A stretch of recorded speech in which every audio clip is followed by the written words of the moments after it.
Assalamualaikum teman-teman. Kali ini saya akan menjelaskan tentang profil pembina penggalang. Untuk dapat menghasilkan pramuka penggalang yang diharapkan sesuai dengan tujuan gerakan pramuka, diperlukan pembina pramuka penggalang yang mampu mengimplementasikan teknik kepramukaannya efektif dan kreatif, sehingga pasukan penggalang bergerak dinamis. Kemudian, pembina pramuka penggalang seperti apa yang diinginkan? Seperti yang kita ketahui, orang dewasa pria dan atau wanita sedikitnya berusia 20 tahun, menguasai metode kepramukaan dengan baik, menyukai kebebasan berinovasi, mau bekerja untuk masa depan, dapat memotivasi orang lain, bisa membangun komitmen, menyadari tugas dan tanggung jawabnya untuk pendidikan yang bermanfaat bagi kaum muda serta membantu mereka untuk tumbuh dewasa.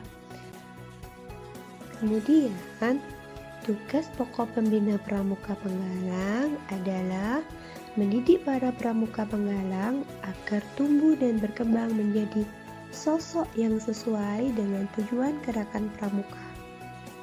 Pendidikan yang dilaksanakan dalam pasukan dan regu adalah pendidikan interaktif teman sebaya, di mana pembina berperan sebagai mitra didik dan pendidik atau disebut juga fasilitator. Berikutnya, pembina penggalang mempunyai 9 tugas. Tugas yang pertama, membina pramuka penggalang dengan menerapkan prinsip dasar kepramukaan, metode kepramukaan dan sistem among. Sedangkan tugas yang kedua, merencanakan kegiatan pramuka penggalang dengan memperhatikan 3 pilar kegiatan kepramukaan, yaitu modern, kekinian, baru, tidak ketinggalan zaman, bermanfaat bagi peserta didik dan masyarakat lingkungannya, dan taat azas. Sedangkan yang ketiga, memberikan motivasi, stimulasi, bimbingan, bantuan dan menyediakan fasilitas kegiatan. Yang keempat, membangun dan memelihara serta mengembangkan pasukan agar dapat menyelenggarakan program kegiatan sesuai dengan kebutuhan penggalang. Tugas yang kelima, mendorong agar Dewan Penggalang bekerja secara efektif. Kemudian yang keenam, bertugas untuk mengkoordinasi para pembina atau pembantu pembina pasukan sebagai satu tim. Sedangkan tugas ketujuh, mengadakan kerjasama dengan orang tua atau wali penggalang dan berupaya melibatkan mereka dalam pelaksanaan kegiatan. Sedangkan yang kedelapan, memberikan laporan kepada ketua gugus depan tentang perkembangan pasukannya. Dan yang terakhir, yang ke-9, tugasnya adalah berusaha meningkatkan kemampuan dan keterampilan serta pengetahuan yang diperlukan untuk melaksanakan tugas. Yang di atas, tanggung jawab pembina pramuka penggalang dalam melaksanakan peran dan tugasnya sebagai pembina pramuka penggalang bertanggung jawab atas 1. Tetap terjaganya pelaksanaan prinsip dasar kepramukaan dan metode kepramukaan serta sistem among pada semua kegiatan pramuka penggalang. Sedangkan yang kedua, terselenggaranya kepramukaan yang teratur dan terarah sesuai dengan visi dan misi gerakan pramuka. Sedangkan tanggung jawab yang ketiga, terwujudnya pramuka penggalang yang berkepribadian, berwatak, berbudi pekerti luhur, dan sebagai warga negara Republik Indonesia yang berjiwa Pancasila, yang setia dan patuh kepada Negara Kesatuan Republik Indonesia, serta menjadi anggota masyarakat yang baik dan berguna. Sedangkan tanggung jawab keempat, dapat melaksanakan tugasnya, pembina pramuka bertanggung jawab kepada Tuhan Yang Maha Esa, masyarakat, musyawarah gugus depan, dan diri pribadinya sendiri. Kemudian, ada juga cara membina pramuka penggalang. Cara membina pramuka penggalang memiliki 8 cara.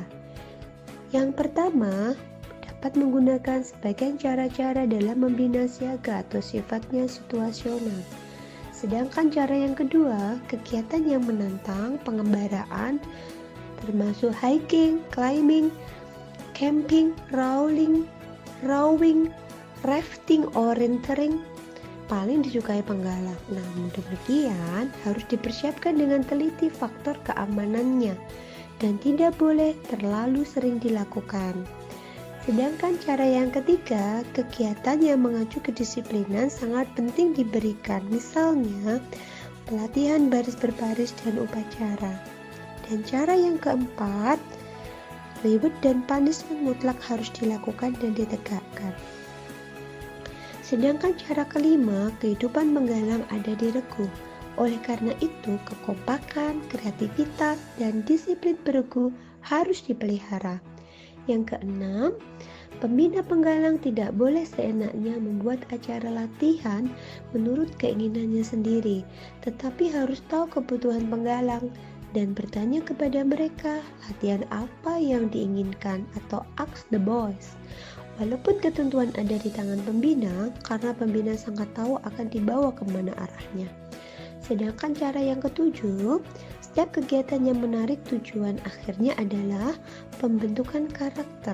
Oleh karena itu, pembina tidak boleh melupakan hal tersebut untuk senantiasa memberikan simpulan atau pembulatan materi latihan ke dalam nilai-nilai yang didasarkan atas penerapan satya dan dharmanya. Sedangkan cara yang kedelapan, pembina lebih banyak ing madya mangun karso, yang artinya di tengah-tengah membangkitkan kehendak dan semangat belajar atau bekerja.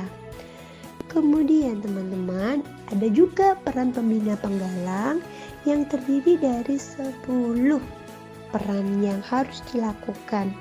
Yang pertama, sebagai perancang program kegiatan sesuai dengan kebutuhan pramuka penggalang.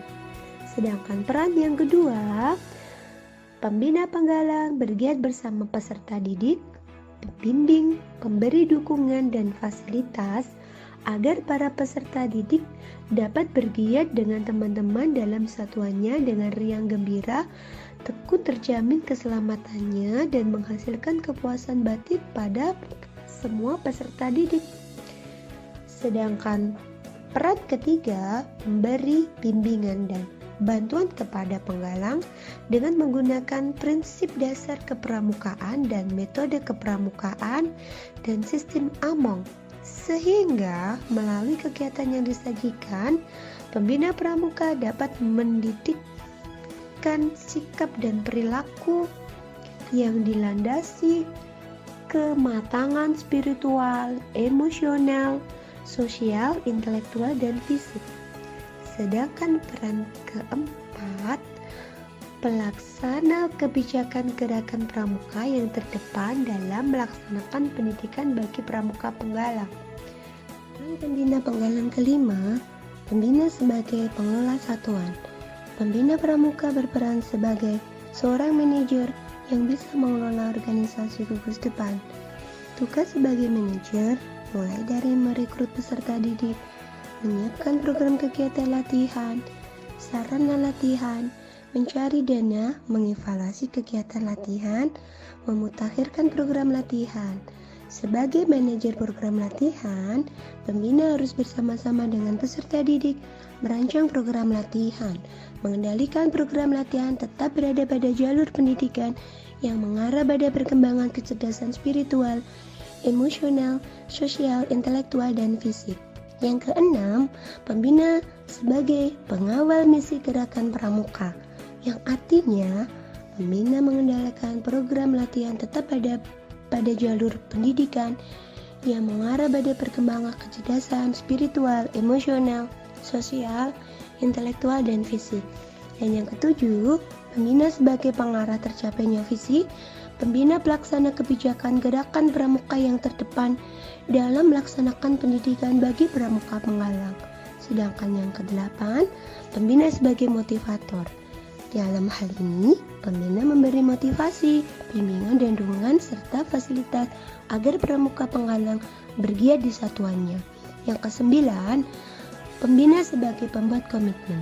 Dalam hal ini, memberi bimbingan dan bantuan kepada siaga ataupun pada penggalang dengan menggunakan prinsip dasar kepramukaan dan metode kepramukaan dan sistem Among, sehingga melalui kegiatan yang disajikan, pembina pramuka dapat mendidikkan sikap dan perilaku yang dilandasi kematangan spiritual, emosional, sosial, intelektual, dan fisik. Yang ke-10, pembina sebagai pendidik dan mitra didik. Pembina memberikan pengaturan dan pengalamannya kepada pramuka penggalang sebagai mitra didik. Pembina bersama-sama menyusun dan melaksanakan program kegiatan. Itu adalah 10 peran pembina penggalang. Kemudian pembina penggalang merupakan sosok pembina pramuka penggalang yang baik dan disukai peserta didiknya, antara lain adalah sebagai berikut. Yang pertama, memiliki karakter pramuka penggalang. Yang kedua, supel dan luas. Yang ketiga, berjiwa muda. Yang keempat, fasilitator, motivator, dan dinamisator yang handal. Yang kelima, cerdas dan berwawasan luas. Yang keenam, pembaca tren yang baik.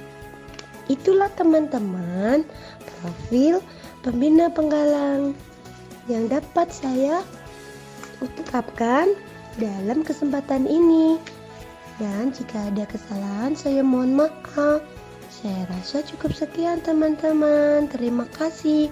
Wassalamualaikum warahmatullahi wabarakatuh. Sampai jumpa lagi di lain kesempatan.